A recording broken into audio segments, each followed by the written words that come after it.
El pasado 18 de febrero estuve en la Marcha de Silencio en Buenos Aires cuando se cumplía un mes de la muerte del fiscal federal Alberto Nisman. Bajo una lluvia torrencial, aplaudiendo, pidiendo justicia a paso lento.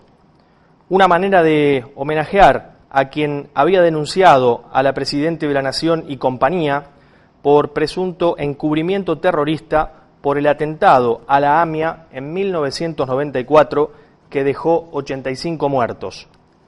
La respuesta popular a la impunidad, a la falta de justicia, a la soberbia del gobierno nacional, a la inseguridad, fue contundente, extraordinaria e inolvidable. Fue una demostración popular a un Estado lejano, ausente, a la barbarie, a la ineficacia de las instituciones en la República Argentina, a la indiferencia de un gobierno que minimiza y repudia las opiniones antagónicas. El 18 de febrero, una multitud desde distintos puntos del país le brindó sus condolencias a la familia Nisman. Una parte de la sociedad reclamó verdad y justicia. Ojalá esta manifestación de los ciudadanos haga reaccionar a un gobierno que parece sordo ante los mensajes ajenos.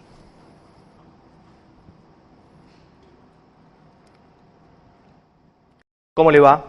Iniciamos de esta forma consideraciones, haciendo una introducción de lo que fue ayer la marcha en muchos puntos del país, para, homenajear al fiscal federal Alberto Nisman.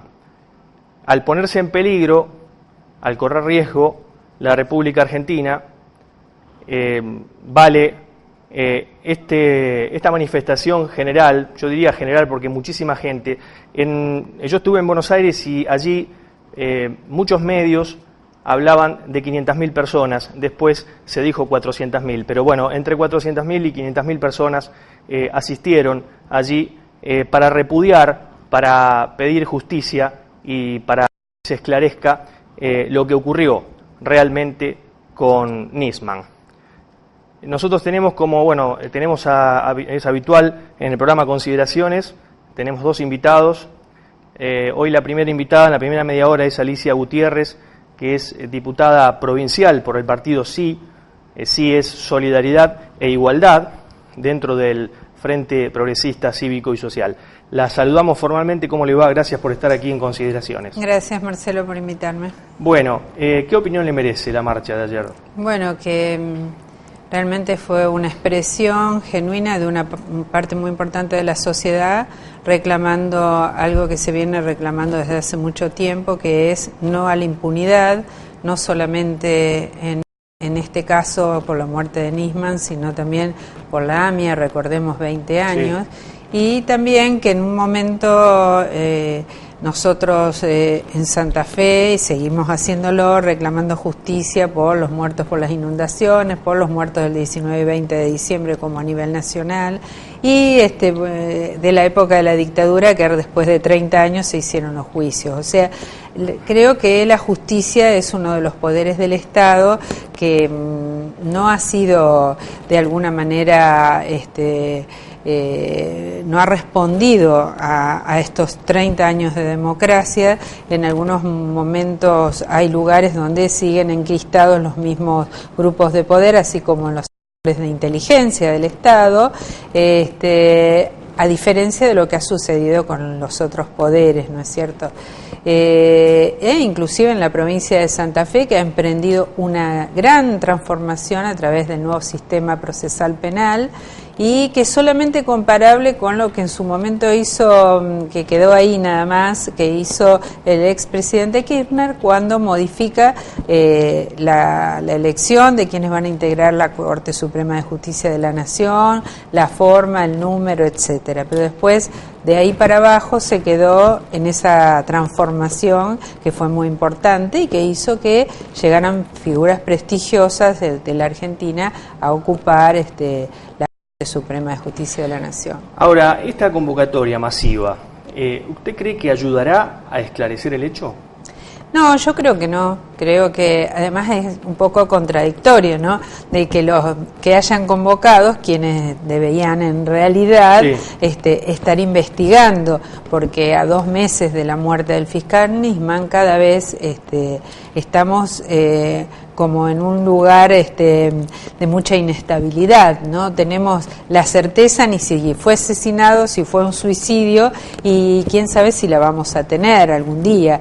Y hay una gran incredulidad de la gente con respecto, de la mayoría del pueblo argentino, con respecto a cuáles fueran las razones o que cualquiera sea el resultado. Es como que yo pienso que la gente siempre va a dudar de ese resultado, claro, de esa investigación y de las presiones que pueden recibir, porque no quisiera estar en el pellejo de la fiscal Fein, ¿no?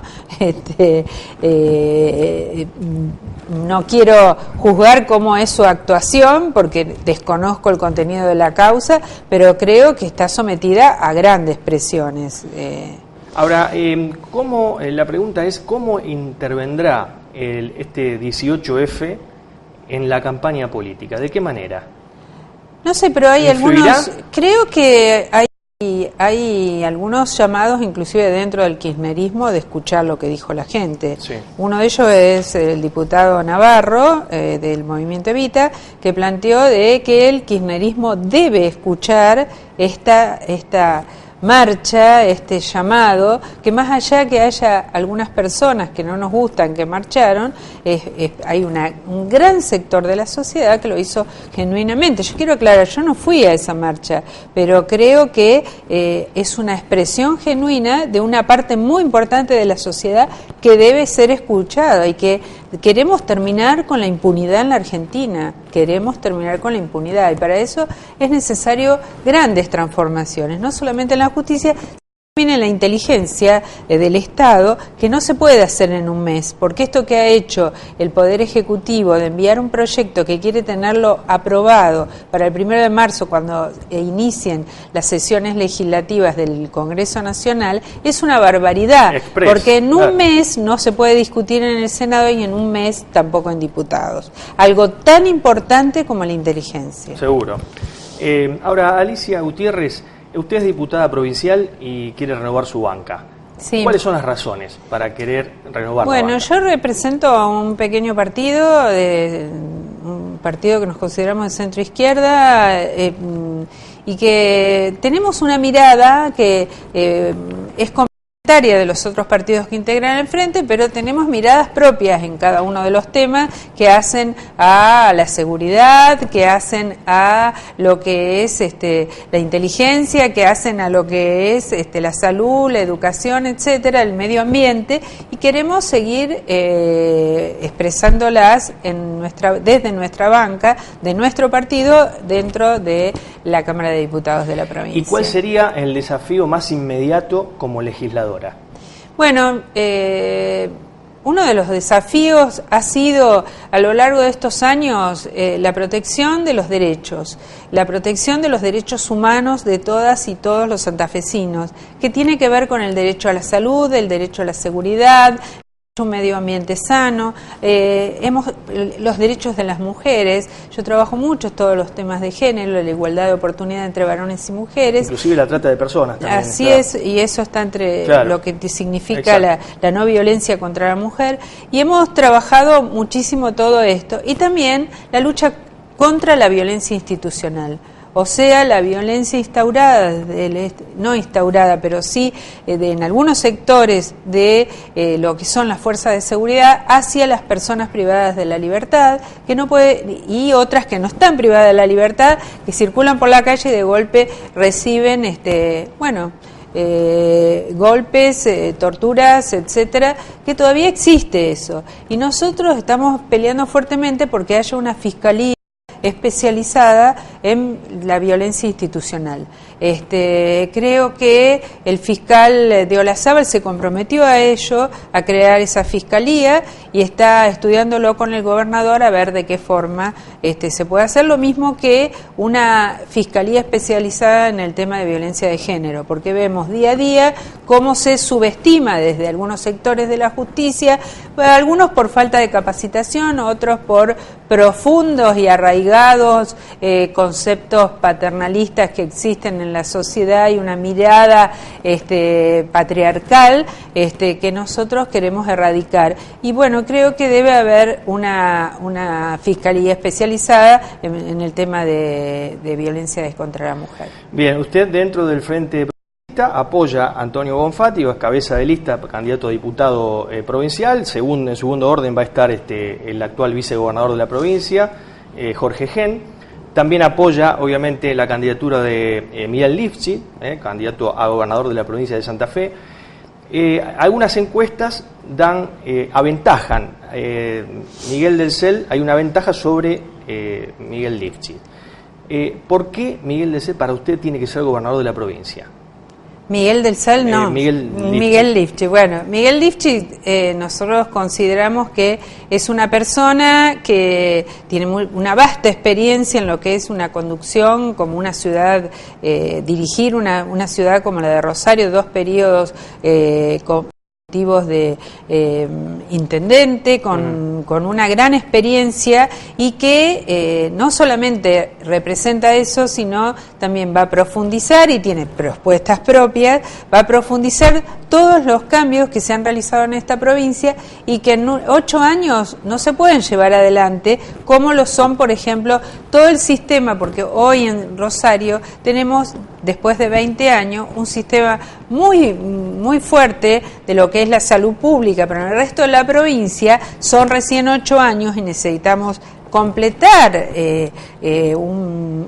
digamos una serie de cuestiones que tienen que ver con garantizar la gratuidad, la universalidad en salud y los servicios de salud, incluido las emergencias médicas y sanitarias. Entonces, todo esto se ha trasladado a la provincia, todo esto está en desarrollo, necesitamos que se siga profundizando, lo mismo que todas las transformaciones que se iniciaron en el tema de lo que es la fuerza policial para poder tener un trabajo efectivo contra la narcocriminalidad. Ahora, diputada, ¿cuáles son los temas pendientes en la provincia, además de la inseguridad, ¿no? Porque, bueno, se fue Gendarmería, supuestamente se iba a capacitar a la Policía de Acción Táctica en reemplazo a Gendarmería.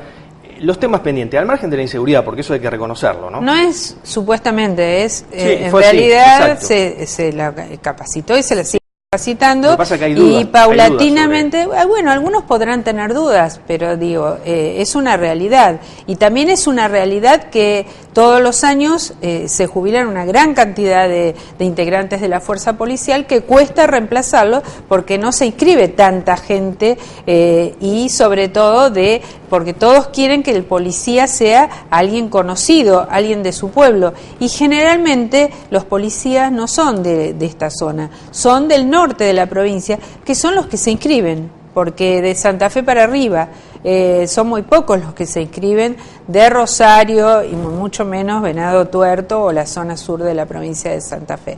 Y por otro lado, yo creo que sí, que hay, más que la inseguridad, yo hablo de la violencia que hoy está digamos, de alguna manera inserta en la sociedad, en toda la Argentina. La violencia que se ve en el tránsito, que se ve en las escuelas, hechos que antes no sucedían, de violencia escolar, inclusive que llegan a intentar quitarle la vida a un compañerito o a una compañera, y son adolescentes quienes lo hacen.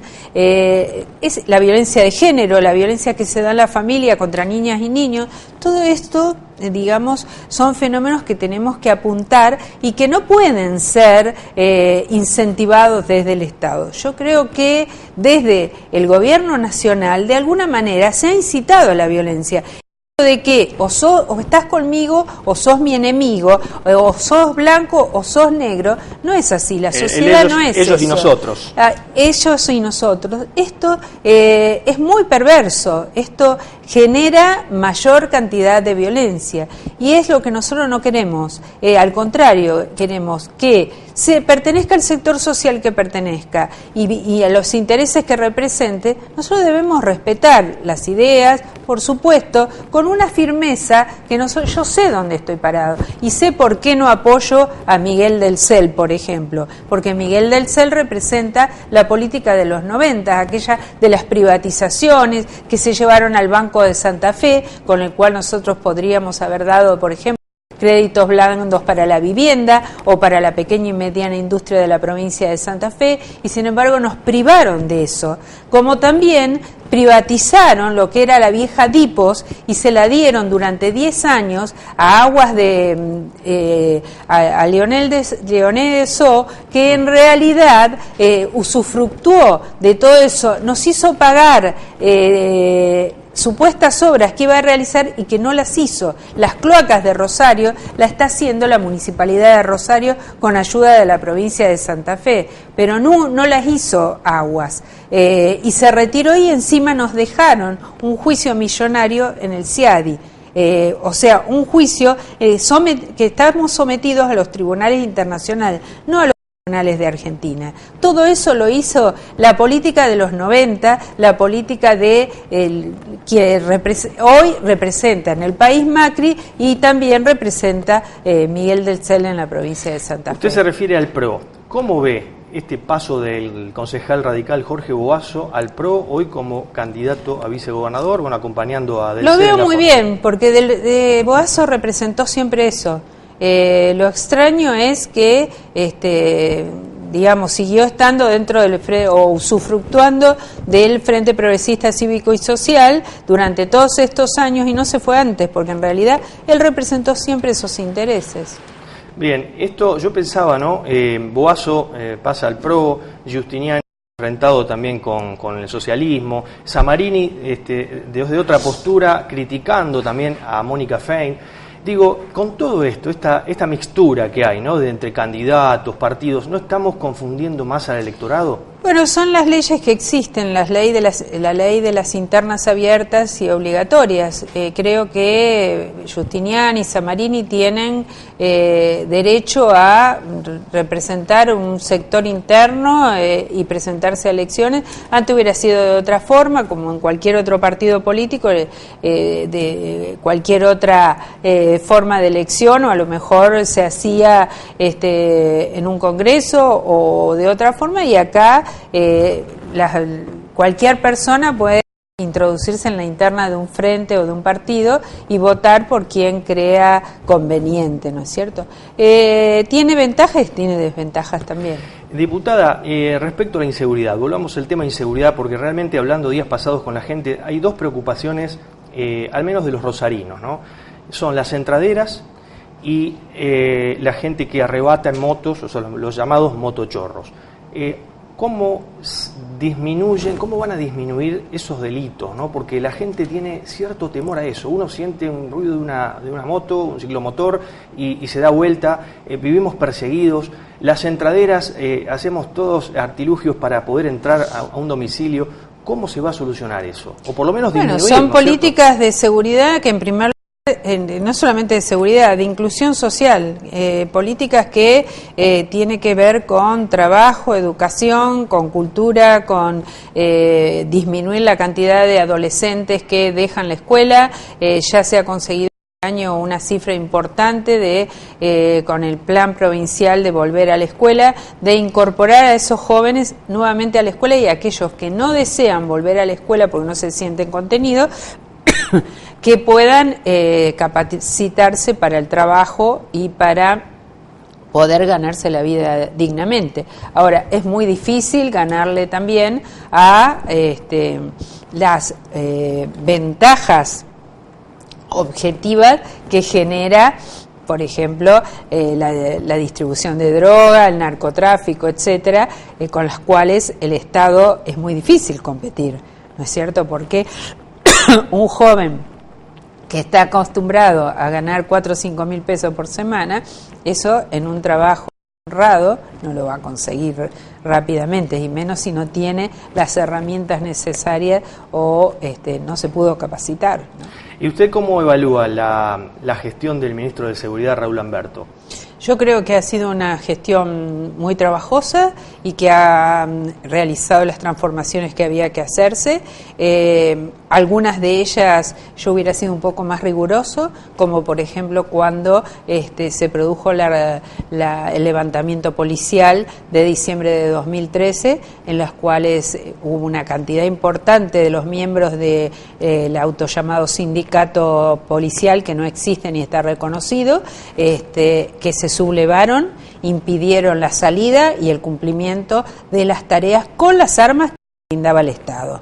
O sea, creo que ahí fue la única provincia que el gobernador denunció a integrantes de la fuerza policial, denunciaron a 7, para mí eran muchos más, deberían haber sido, y encima la justicia federal, ahí vemos el tema de la impunidad, todavía no les tomó no los citó a los integrantes de ese grupo. Y eso es grave, porque en la mayoría de las provincias se lo consideró como delito de sedición, no así en Santa Fe. El fiscal lo pidió, pero el fiscal Rodríguez y el juez Rodríguez todavía se tomó su tiempo para citar a estas personas, ¿no? Usted, en el orden nacional, ¿cómo ve el devenir, digamos? Es decir, se dice, por ejemplo, vamos a disminuir los delitos paulatinamente, no es un proceso, vamos a recomponer el diálogo, se escuchan esa frase, ¿no? Vamos a recomponer el diálogo, vamos a recomponer los lazos familiares. Bueno, se está haciendo un trabajo en algunos barrios de la ciudad para que los chicos concurran a la escuela, esto del el plan Abre. Yo digo, un proceso largo. ¿Qué es lo que viene en la Argentina, digamos? Porque esto no es de hoy para mañana. Bueno, eso estamos hablando, eso, el plan Abre, todo eso son proyectos de la provincia de Santa Fe, no son planes nacionales. Seguro, sí, pero en el orden nacional, y bueno, viene? Yo creo que toda esta toda esta decadencia que ha habido de alguna manera en la década de los 90 con las políticas de exclusión social ha provocado que a lo largo de todos estos años no se haya podido recomponer ni el aparato productivo, ni digamos generar entre los jóvenes el hábito del trabajo que usted, que yo, que muchos hemos visto a nuestros padres levantarse todos los días para trabajar, y nosotros mismos o hemos estudiado o hemos trabajado, pero lo hemos hecho a lo largo de nuestra vida. Entonces, un joven que por tercera generación es hijo y nieto de desocupados, es muy difícil que pueda tener ese hábito. Entonces, volver a la cultura del trabajo, volver a los lazos de solidaridad. Hoy en los barrios no hay la solidaridad que existía en otro momento de que nadie le iba a ir a robar a su vecino. Hoy le roba y a veces hasta lo mata al vecino, porque generalmente los casos de asesinatos, de homicidios que existen en la provincia de Santa Fe, la mayoría de ellos son entre personas que se conocían con anticipación, que tenían o un lazo de parentesco o de amistad o de cercanía barrial. Entonces, esto es lo grave, que se han roto esos lazos, y eso también es parte de una cultura que hay que recuperar, no es de un día para otro. ¿Sabe lo que veo? Mucha agresividad, violencia constantemente, digo, me preocupa eso también, ¿no? Por eso es la violencia que se genera por estos, a lo largo, que se fue generando a lo largo de muchos años, ¿no? Y que es muy difícil de recomponer toda esa situación, y lo tenemos que trabajar todos, en la escuela, en el hogar, en cualquier lugar, en el lugar de trabajo, tratar de tirar la mano hacia el otro y de ser lo más... Por eso digo que no es conveniente, no es bueno lo que hace el gobierno nacional de ponernos en la vereda de enfrente a aquellos que en algunos temas no opinamos como ellos. Claro. Esa los intentos que ha hecho la provincia de Santa Fe de acercamiento para trabajar en conjunto han sido muy arduos y recién se logró algún efecto casi a los 2 años de Bonfatti y 6 años de gobierno del Frente Progresista Cívico y Social. Fue muy trabajoso el poder trabajar en conjunto y pensar que somos todos argentinos. Los que vivimos en Santa Fe, aunque tengamos un gobierno de otro signo político, ¿cuál es la diferencia?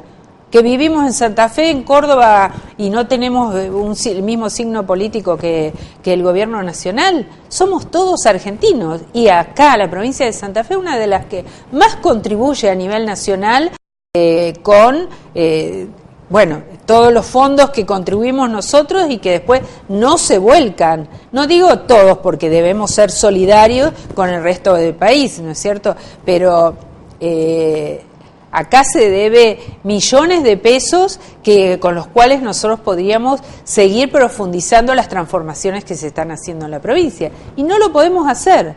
Y estas deudas son desde cosas muy sencillas como pagar por los presos federales, la comida y la manutención de los presos federales, porque no hay cárceles federales, como el tema de las jubilaciones, a la cual nosotros, sin comerlo ni beberlo, estamos adheridos a un sistema nacional, y una serie de deudas que mantiene con la provincia de Santa Fe, que son, sobre todo estas de la caja de jubilaciones, que son millonarias y que podrían hacer que hoy estuviéramos todavía mejor las transformaciones, profundizarlas. Sin embargo, se ha hecho muchísimo. Nosotros hemos incorporado ya en la provincia de Santa Fe la educación de 5 años.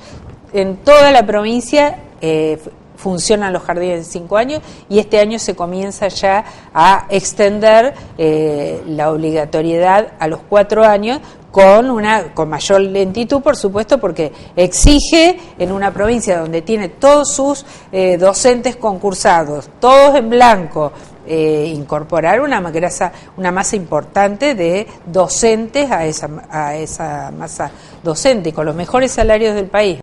Diputada, se nos está terminando el tiempo, lamentablemente. ¿Va a renovar su banca? Sí, creo que sí. Bueno, cuando usted vuelva aquí, ¿va a ser nuevamente electa diputada provincial? ¿Está convencida? Estoy convencida. Muy amable, muchas gracias.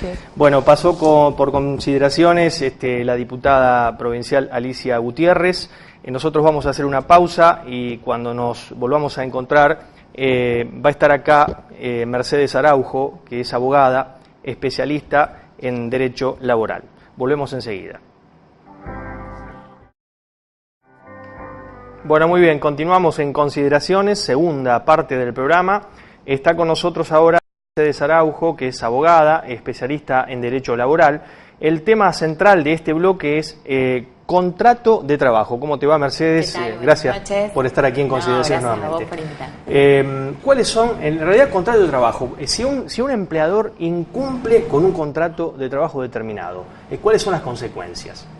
Bueno, depende el incumplimiento, o sea, existen conforme la ley de contrato de trabajo ciertos derechos y deberes tanto del empleador como del trabajador. En el caso del empleador puede ser que esté abusando de alguna de sus facultades, por ejemplo, de las facultades disciplinarias, o que esté abusando de la facultad que tiene de dirigir y organizar el establecimiento. También puede ser no abone las remuneraciones a tiempo, en el tiempo acordado.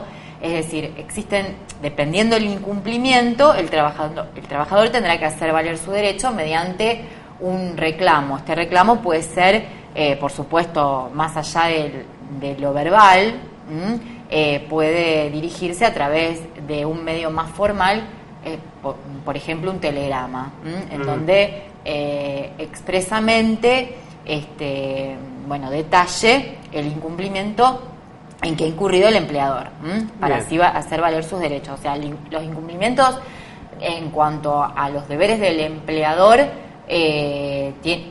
tienen que ser conforme las normativas que fija la ley de contrato de trabajo. Más o menos serían en esa gama.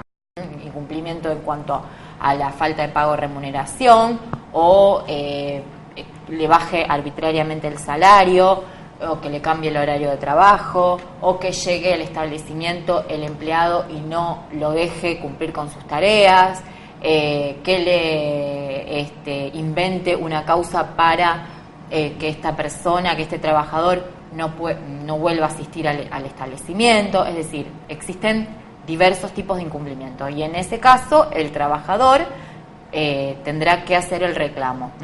Bien, ahora, firmar un contrato de trabajo implica estar registrado, o sea, estar en blanco. Bueno, a ver, el tema de la registración no importa necesariamente que se firme un contrato escrito. El tema de la registración tiene que ver con trámites que debe hacer el empleador a partir del primer día en que ingresa el trabajador al establecimiento frente a organismos estatales. ¿Y se lo debe comunicar eso al empleado? Al empleado el empleado le debe proporcionar a su patrón, a su empleador, una serie de datos para que el empleador pueda gestionar los trámites conducentes a la registración. Esta registración tiene que ver con trámites ante la AFIP, con trámites ante el Ministerio de Trabajo. Es decir, ¿qué significa esto? Si yo firmo un contrato laboral, eso no necesariamente implica que yo esté en blanco, claro, que comúnmente la gente denomina blanco. Lo que implica que un trabajador esté correctamente registrado, es decir, que trabaje en blanco, es que tenga un recibo de sueldo proporcionado en el momento oportuno por el empleador, en el cual consten los datos de la empresa o del empleador, de la persona física o de la empresa para la cual está trabajando.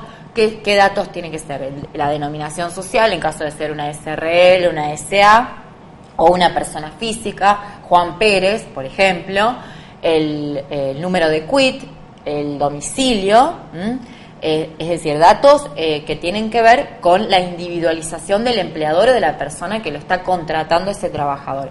Y también datos concernientes al trabajador, nombre, apellido, fecha de ingreso, es decir, el momento en el cual el trabajador comienza a laborar en esa empresa, en esa firma, la categoría, es decir, las tareas en virtud de las cuales ese trabajador fue contratado, la remuneración, generalmente, dependiendo cómo se ha pactado la remuneración, si es jornal, quincenal o mensual, el salario básico y asimismo debe contener el recibo de sueldo, todos los ítems que digamos que reflejen lo que el trabajador se va a llevar al bolsillo. Y las retenciones, por supuesto, los aportes, las contribuciones, los aportes a la obra social. Bien. Y eso debe tener, discúlpame, sí, una última cosa, la firma del el empleador o en su caso de un apoderado de la empresa. Bien. De esa manera nosotros entonces ahí sí podemos determinar si el trabajador está registrado o está en blanco. Perfecto. Hoy es habitual el periodo de prueba. ¿Cuánto dura ese periodo de prueba? Porque siempre está la duda. Bueno, no es que hoy es habitual. Sí. El periodo de prueba es un instituto Sí, que fija la ley de contrato de trabajo. Sí, a eso me referí. Sí. El periodo de prueba, el contrato de trabajo en principio se considera celebrado si no existe ninguna estipulación o ningún acuerdo particular, se considera celebrado por tiempo indeterminado, es decir, no hay una culminación, no hay una fecha de extinción.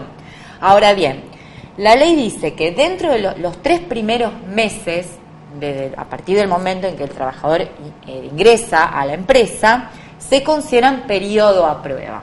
¿Esto qué significa? Esto no significa que el empleador no tenga que registrar a ese trabajador. Lo que ocurre en la práctica es que comúnmente es que el empleador visualiza, verifica si en ese lapso el trabajador se adapta, tiene el perfil, etcétera, para el cumplimiento de la tarea para la cual fue contratado. Entonces, muchas veces no se lo contrata inmediatamente al trabajador. Pero, sin embargo, la ley fija que debe ser contratado y debe ser registrado, es decir, debe estar en blanco a partir del primer día en que ingresa a la planta o a la empresa. Ese periodo de prueba es por 3 meses. Este periodo de prueba, si no ocurre nada y el contrato continúa, entonces ahí sí el contrato se convierte en un contrato por tiempo indeterminado. Ahora bien, puede ocurrir en el lapso de esos 3 meses que se extinga la relación, es decir, que se le dé un fin al contrato, a la relación laboral. ¿Y el empleador ahí debe preavisar si se extingue la relación? Sí, tiene obligación de preavisar con 15 días, no menos de 15 días. Si no lo hace y remite la notificación estableciendo, por ejemplo, que en fecha 28 de febrero, vamos a suponer, se extingue la relación laboral, deberá indemnizar al trabajador por esa falta de preaviso, lo que se denomina indemnización sustitutiva de preaviso. O sea, o notifica con la antelación correspondiente o bien indemniza al trabajador por la falta de notificación. ¿Qué pasa? O sea, ¿para qué sirve esto en la práctica? Es para que el trabajador sepa de antemano que se va a quedar sin trabajo, entonces que salga en búsqueda de otra fuente laboral. Claro, claro. Por eso es que la ley establece que en caso de que no se cumpla con esa comunicación, que debe ser fehaciente, ¿qué significa esto? Que te tiene que llegar una carta de documento, o algo que sirva de comunicación, que llegue a conocimiento preciso del trabajador. ¿Y qué sucede si no llega, digamos? Bueno, si no llega, ahí se dan, supongamos, que si no llega puede ocurrir porque el trabajador denunció un domicilio que es incorrecto, claro, se mudó y no denunció el nuevo domicilio, en cuyo caso el empleador remite la notificación al domicilio que denuncie en el primer momento, como yo te dije antes. Tiene que denunciarle al empleador todos los datos para que el empleador pueda gestionar la registración. Si luego el trabajador a posteriori se muda de domicilio y no le avisa al empleador, bueno, el empleador notificará al anterior domicilio. Claro. Es responsabilidad del trabajador denunciar sus datos o modificación ulterior que tenga en ese sentido. Puede ocurrir también que el trabajador viva en una zona rural y que el empleado del correo no llegue. En ese caso, supongamos que la notificación que le venga de vuelta al empleador manifieste eso, el agente notificador deja constancia de ello, el empleador tendrá que arbitrar los medios como para que el trabajador se entere. Por ejemplo, el trabajador va a la planta a trabajar y le manifieste tal circunstancia y le haga firmar idéntica notificación a la que hubiera recibido en su domicilio. Bien, Mercedes Araujo, en un artículo de la Ley del Contrato de Trabajo, dice o habla de ius variandi. ¿A qué se refiere con esto de ius variandi? Bueno, el ius variandi es una facultad o una potestad que tiene el empleador que se relaciona con lo que yo dije anteriormente, que son los deberes y derechos o facultades, mejor dicho, del empleador.